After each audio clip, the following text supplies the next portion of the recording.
Арасынан тек адал таза адамдар өте алтын екі қасиетті үш баған сызамыз. Бірінші бағанға білем, екінші бағанға білдім, үшінші бағанға білгім келеді. Сол үш бағанды толтырып, осы мәтіндегі ақпарат бойынша толтырып жазып шығамыз. Түсінді ғой, тапсырма. Кеттік. 5 минут уақыт. адамдар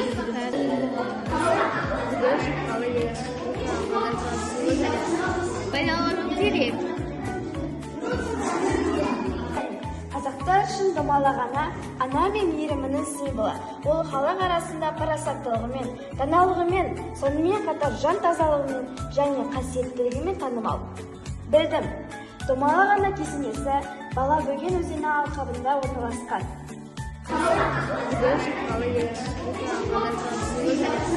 Кім келеді? Домалағана кесенесіне барып көру керек. Байлануы керек. Білемін, ғалымдардың айтуынша туризмге деген қызығушылық одан әрі дами береді. Туризм біздің елімізге қазіргі кезде өте қарқынмен дамып келеді. Қаламыздағы көрнекті жерлерді аралап көргім келеді. Автомобильдің гуілі және гитараның шуылы адамның көңіл күйіне зиянын әсер етеді.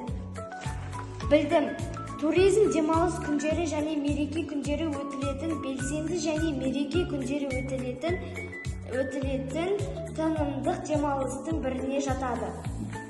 Білгім келеді, егер мен саяхатқа бір өзім шықсам, ол жерде қорғансыздықты сезбейтінімді білгім келеді.